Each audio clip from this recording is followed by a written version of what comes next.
Assalamualaikum warahmatullahi wabarakatuh. Sampurasun wargi dulur baraya sadayana tepang dangudi sareng simkuring Mang Ian dina acara anu maneh nyaeta dongeng Sunda. Dongeng zaman kiwari ala kiwari anu nyarioskeun sakur kahirupan mangsa bihari atanapi kabaheulaan. Kumaha dararamang palawargi sadayana atuh mugia aya dina ginanjar kawilujengan rahayu berkah salamet amin ya Allah ya robbal alamin. Dina wangkid ieu simkuring sijam midangkeun hiji jejer carita anu judulna Ratu Jin Toloheor karya Kang Rompis II. Kumaha saterasna ieu lalakon Ratu Jin Toloheor sareng Nyimimi ulah ka mana-mana tetep di channel Kisah Tanah Sunda. Namung sata acana dilajeng kade ulah hilap anu teu acan subscribe mangga di subscribe heula supados tiasa kenging notifikasi kanggo jejer carita anu salajengna. Anu parantos subscribe simkuring ngahaturkeun debu nuhun laksa ketika bingahan mugia sing tiasa janten rencang hiburan palawargi sadayana dina satiap aktivitas anu nuju masakna, anu nuju di perjalananana nya, nu di kiosna, di padamelanana bari ngajahitnya seueur ningal tempat konveksi bari ngajahit bari ngopingkeun dongeng cenah. Ulah hilap oge di like di komen supados aya interaksi di antawis urang sadayana sareng di share dibagikeun nya atuh mugia wasilah palawargi sadayana nu share ieu dongeng Sunda khususna di zaman kiwari tiasa nanjeur deui amin. Supados teu nyangkolong ting kana waktos hayu urang sami-sami ngabandungan ieu lalakon Ratu Jin Toloheor mangga kaparoyun sadayana wilujeng ngadangukeun prung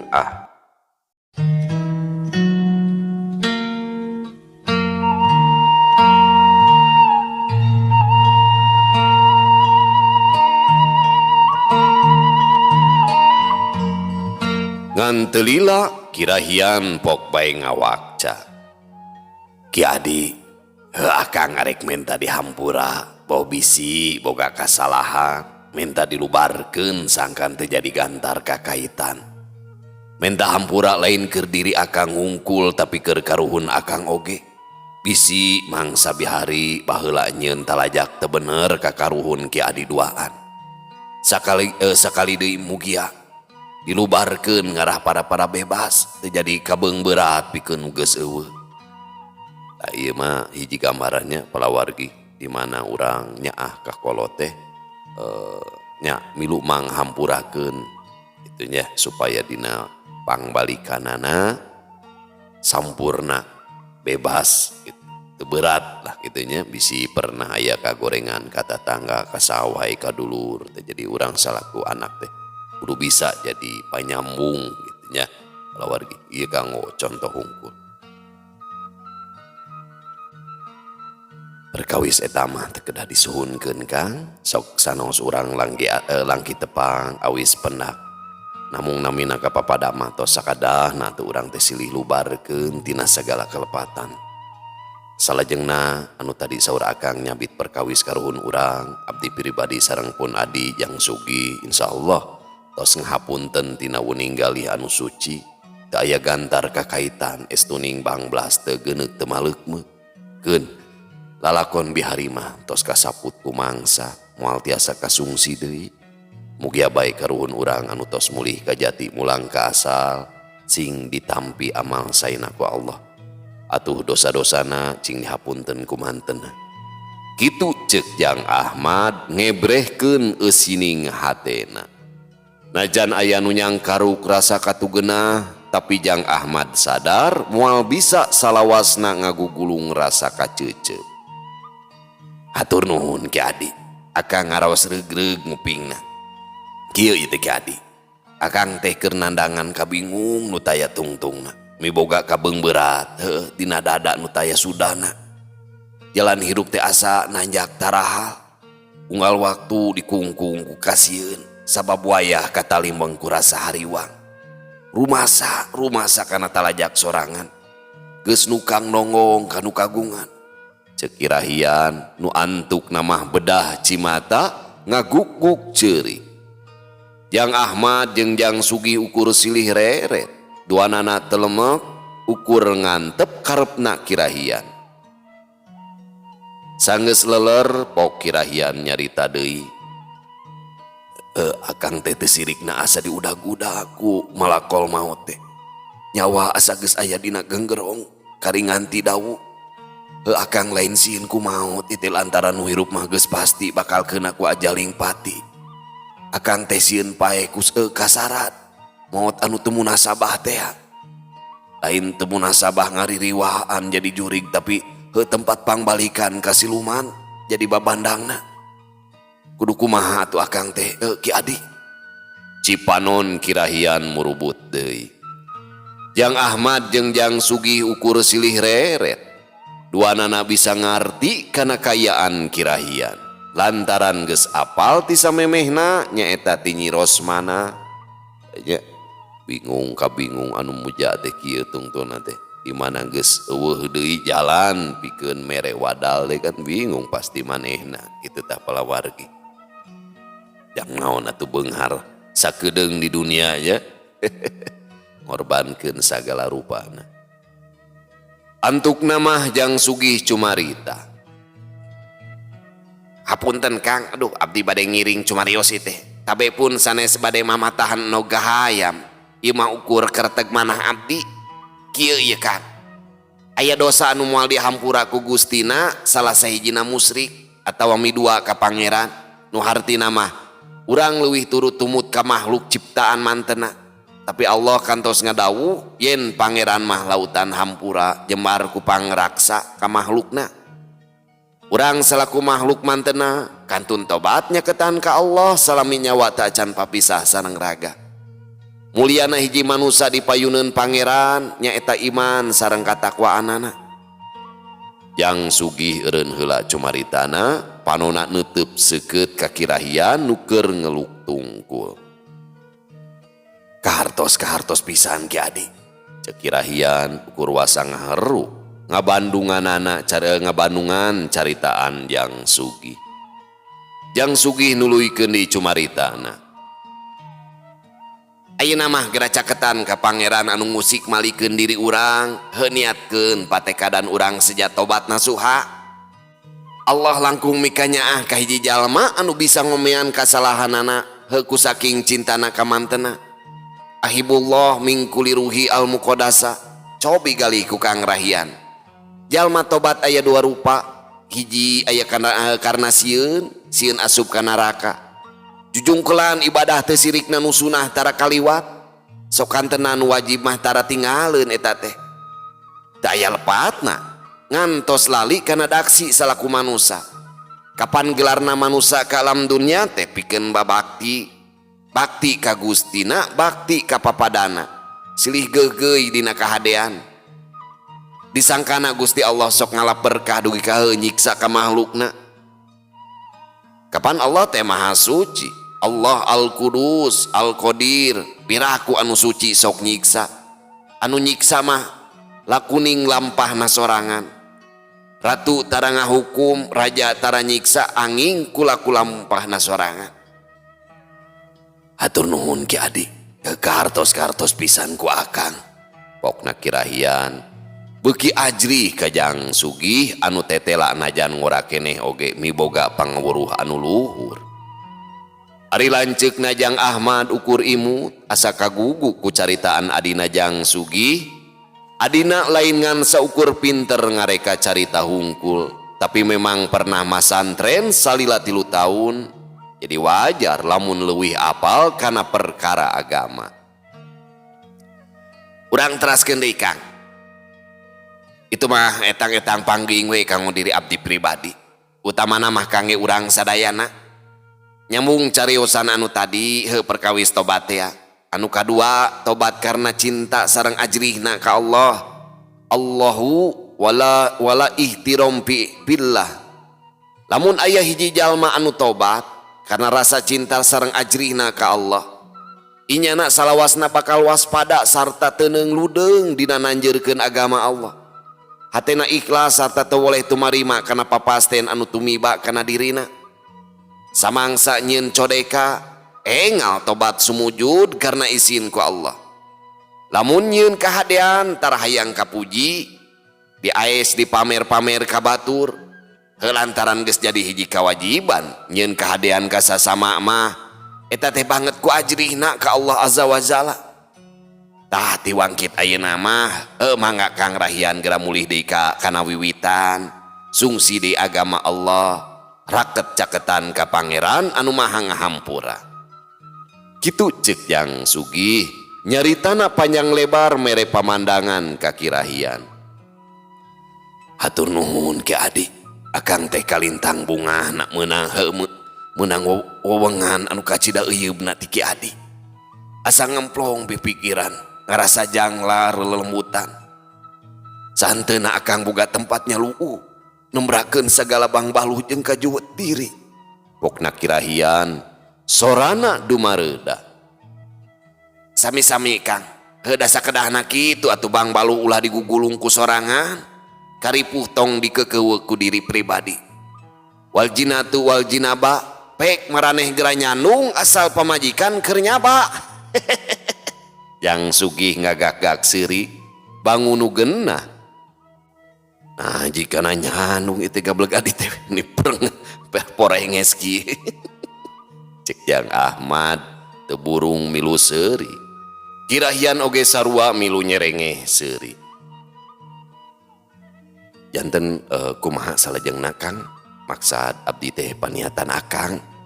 Cek Jang Ahmad panona neuteup ka Ki Rahian. Kieu ieu Ki Adi, akang teh geus heula wakca kedal kana diri, geus ikrar kedaling lisan boga paniatan. Jadi akang teh hayang babakti ka Ki Adi duaan. Hepek akang rek masrahkeun ronggeng Kancra Medar ka Ki Adi duaan. Akang sejak babalik pikir rek ngarobah pangadatan. Keun bae akang arek jadi tukang sasapu atawa jadi tukang ngakutan pakakas oge.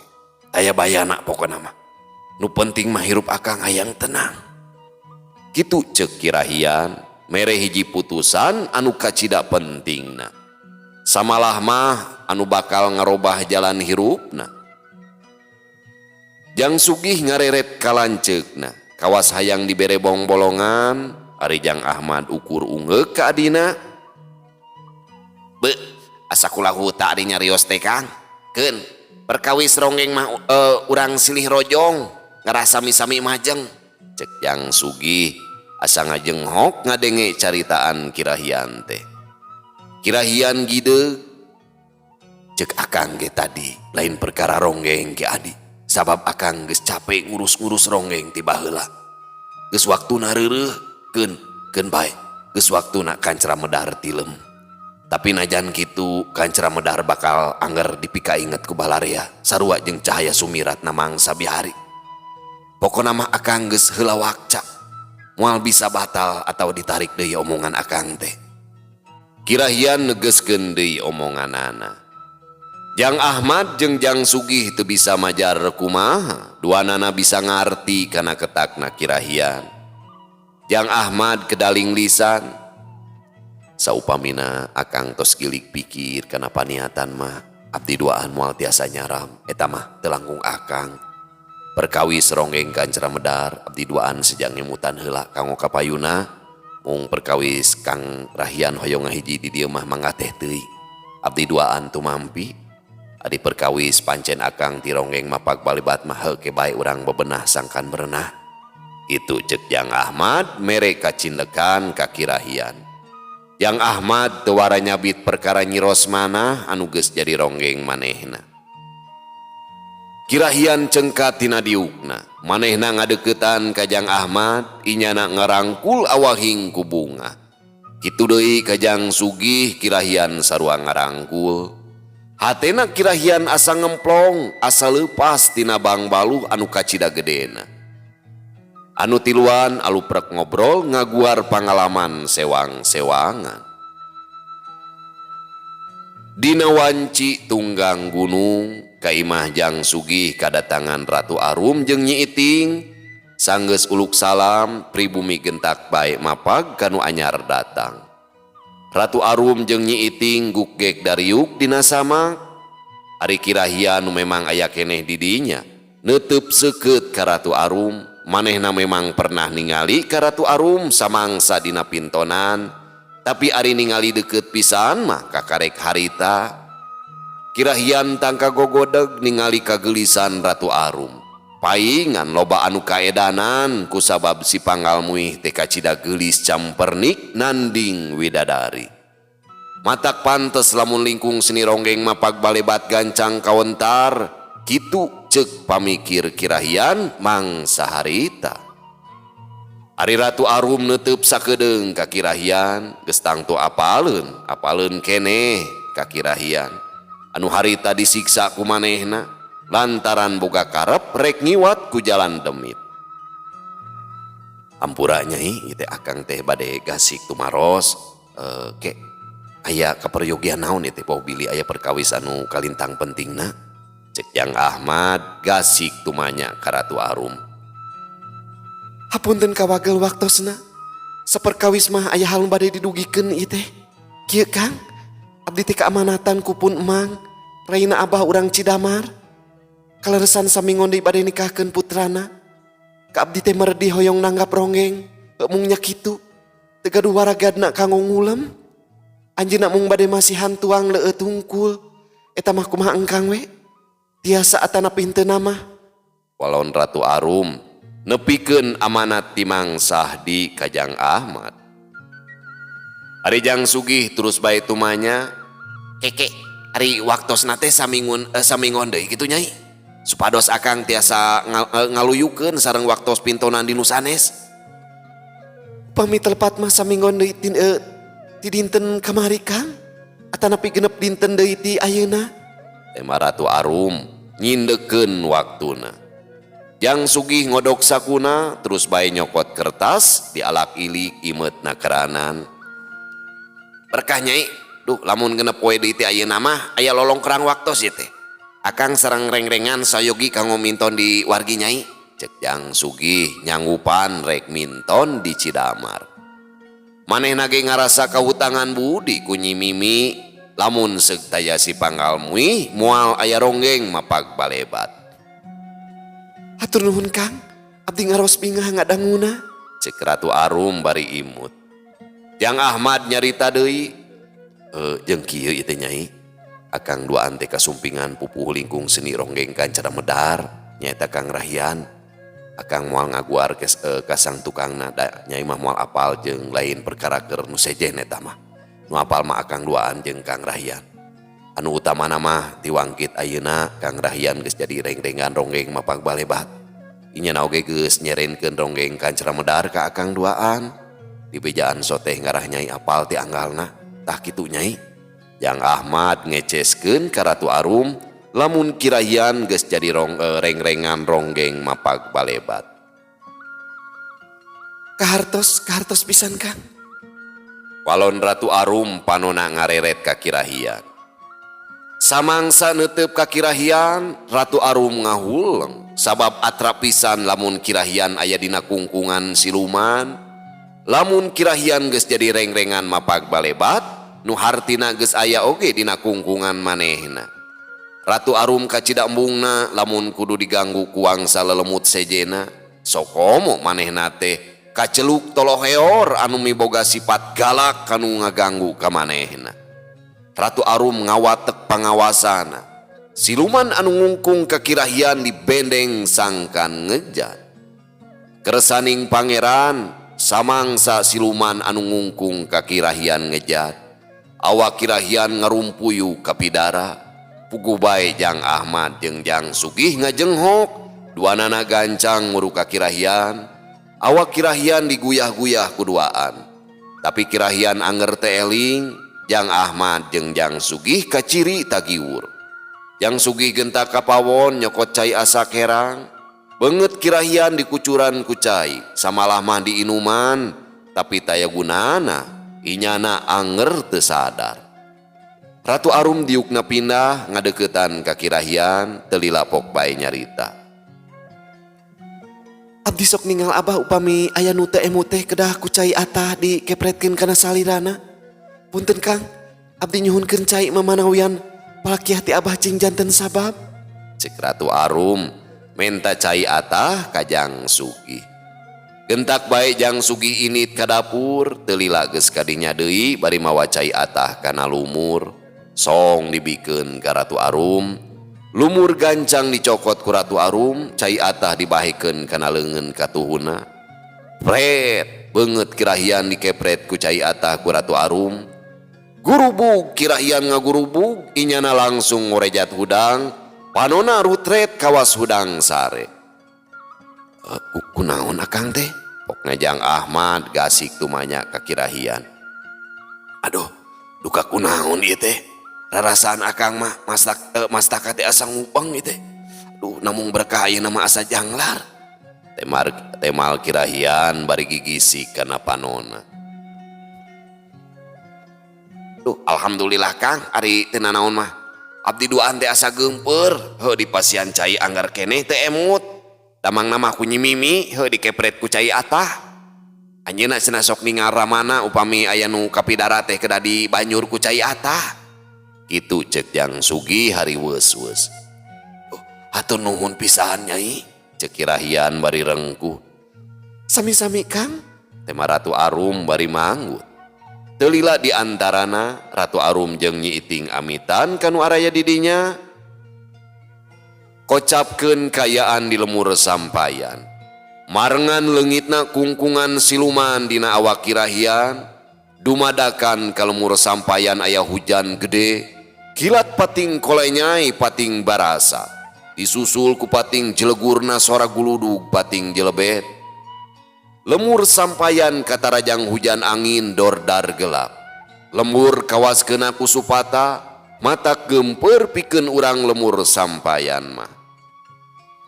Sakabeh kajadian anu tumiba ka lemur sampayan, lintang ti polah Ratu Siluman nyaeta Ratu Umaring, manehna amek, manusa kungkunganana geus leupas ku bangsa siluman kawas manehna. Ratu Umaring mungeun riributan jeung bangsana sorangan, nu antuk nama lemur sampayan jadi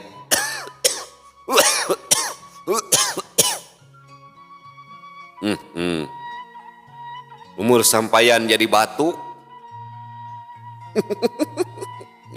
Nah, itu bari malawe ngadongeng teh nya.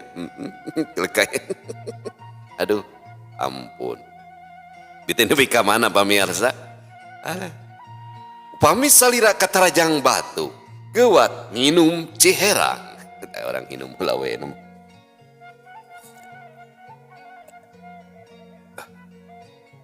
Samangsa hujan angin geus leuler, urang lemur ka Cidahelokna, lantaran imah kirahian geus runtuh, taya tihang nu nangtung, taya pinding nu napel.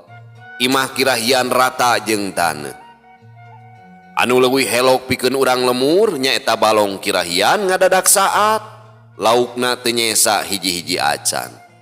Sok padahal mah hujan sakitu ngagebretna badi dicicikeun ti luhur langit. Dina wanci tumoke atawa sakira jam 8 peuting, Ratu Arum keur aya di pawon di baturan ku Kunti Caci. Kunti Caci diuk dina jojodo, panona nu bolotot gular giler nengetan Ratu Arum nu rek popola. Eta teh naon Kanjeng Ratu? Cek Kunti Caci bari nunjuk kana ranginang atah. Kalakuan Kunti Caci teu beda ti budak leutik celembeng loba tatanya. Ieu teh kerupuk berod sia, ku aing arek digoreng. Walon Ratu Arum bari nagenkeun katel kana luhur hawu. Curulung diminyakan hampir setengah katel. Ratu Arum sok ningalikeun ka Amu Esin samangsa ngagoreng kerupuk. Telila minyak geus ngajorojos. Lung ranginang atah teh aya kana 10na di kana katelkeun. Kunti Caci ngagurubug sabab ningali ranginang leutik juga gedean. Luas Kunti teh jadi. Apa nu digoreng ini ranginang ini? Ngebukahan luas. Ampun ya. Pajarkeun teh naon. Aduh. Panona anu bolotot belok teh beuki buncelik, sirah Kunti Caci kawas manuk heulang, gulak gileg gitu. Sanggeus mudeg-deg beuka, ranginang gancang dijahit make serok. Ratu Arum can pati apaleun ngagoreng ranginang mah da beda jeung ngagoreng kerupuk kemplang. Lantaran ngagoreng ranginang mah kudu rada lila dina katel sarta kakeueum ku minyak. Najan geus beuka oge sisina, tengah nama cantang tu sarua geus beuka, samalah masok atah keneh samangsa di dahar teh sok karasa liat. Kop tah bisi si hayang ngasaan kerupuk berod? Cek Ratu Arum bari ngasongkeun serok anu dieusi ranginang panas ka Kunti Caci. Atur nuhun Kanjeng Ratu. Leungeun Kunti Caci nyokot ranginang nu mangkrak baradag. Sungut Kunti Caci nu cowau teh calawak, ranginang hiji dihuapkeun kabeh. Kadenge pating duruk-duk tina sungut Kunti Caci. Anas. Kunti Cacih kikiplik bari gugurubugan. Ratu Arum ngarenjak ningali Kunti Cacih gugurubugan bari kikiplik. Kunaon sia teh Caci? Cek Ratu Arum panona mencrong ka Kunti Cacih. Anas, Kanjeng Hatu. Tembal Kunti Cacih bari terus gugurubugan bari kikiplik. Sing horeng ranginang anu tengah atah kene nancep dina huntu handap Kunti Cacih anu sareukeut. Puguh bae ranginang nu gigih ka cida panasna sarta yang minyakan nu sarua panas kene. Ratu Arum nyokot cai kana gayung, curulung sungut Kunti Cacih di banyur ku cai, kadenge suarana ngajorojos nepi ka bijil hasup. Kabayang. Aduh. Ranginang anu nancep dina huntuna gancang dilaan ku Kunti Caci. Kabayang dua cin eta dua jurig di dapur ngagoreng ranginang Mang Den. Sarua we teu apal beureun cara masak ranginang mah. Katuangan naon eta teh Kanjeng Ratu? Panas kana paham jisim abdi. Cek Kunti Caci bari nyengir sababahamna karasa beuri. Untuk si anu bajegar sia teh Caci, ajugar itu diajar sasapu. Tuh, sapuna di juru. Cek Ratu Arum leungeunna nunjuk kana sapu pare di beh juru deukeut panto. Unjuk sumangga Kanjeng Ratu. Kunti Caci cengka terus bae nyokot sapu. Ari Ratu Arum nuluykeun deui ngagoreng ranginangna. Hus, aya angin ngagelebug seuneu hau tangka ngaleok lebuna tangka rabeng mancaura. Ratu Arum ngagurubug awahing kureuwas lantaran di jero imah dumadakan aya angin pating gelebug. Ratu Arum ngalieu ka tukang. Breh Kunti Cacih keur ngebut-ngebut sapuna tarikna keraanan. Sapuna teu keuna kana palupuh tapi ngangkang. Teu apaleun atuh iraha teuing Kunti sasapu. Puguh bae angin tina sapu anu dikebutkeun ku Kunti Cacih teh pating gelebu. Ari siana naonan Caci? Deuleu beungeut jeung buk aing pinuh ku lebu. Cek Ratu Arum bari ngeprukan lebu nu narapel dina beungeut jeung buukna. Apunten Kanjeng Ratu. Kapan jisim abdi teh nuju sasapu? Tembal Kunti Cacih ke kebutna eureun. Lain kitu sia teh Caci sasapu mah. Duh, abang Kunti sia mah meni belet. Ratu gimana ya Kunti pinter ya. Temal Kunti temal Ratu Arum eleh deet inyana cengkat sapu tina leungeun Kunti Cacih dicokot. Deuleu ku sia Caci, taki ari sasapu mah. Cek Ratu Arum bari sasapu lalaunan runtah nu aya dina palupuh ngagarunuk. Apunten Kanjeng Ratu, isim abdi mah da neme apal. Ratu Arum teu nemalan sapuna dibikeun deui ka Kunti Caci. Ratu Arum jongjon ngagoreng ranginang, sakapeung sok bari ngadaharan ranginang, ngan ngadaharna diseupahan lantaran ranginangna liat kene. Ratu Arum teu nolih ka Kunti Caci nu keur sasapu. Ngan barang red ka Kunti Caci panon Ratu Arum nepi ka buncelik. sabab sakabeh pakakas dapur katut pangepelan jeung sakur anu aya di dapur geus ngagarunuk ngunung-ngunung di juru. Aduh, tobat nu agung, ari sia nyapukeun naon sia teh Caci? Eta pakakas dapur nempi ka ngunung-ngunung kitu. Ratu Arum ngusapan tarangna ningali kelakuan Kunti Caci teh. Kunti Caci teu nemalan ukur nyerenge seuring. Bisa teh nyerenge we. Minggeus ya Caci ah, eta pakakas dapur beresan deui. Cek Ratu Arum deui ngarasa leneng ku kalakuan Kunti Caci. Euleuh pamirsa sadayana, waktosna parantos teu nyekapan deui. Cag urang tuna ilalakon Kunti Caci jeung Ratu Arum anu nuju aya di dapur nya kabayang. 2 jurig di dapur bari mirunseun. Kabayang. Urang ka dapur teh. Aya 2 jurig mari runseun ngagoreng rangina. Aduh, ampun. Insyaallah urang lajengkeun dina episode anu sanesna nyaeta episode ka-37. Cag ayeuna mah urang tunda di Hanyuang siang urang teuneun di Haneuleum sieum paranti nyokot ninggalkeun mangsa datang kasamper deui. Wallahu muwafiq ila aqwamit thoriq. Wassalamualaikum warahmatullahi wabarakatuh.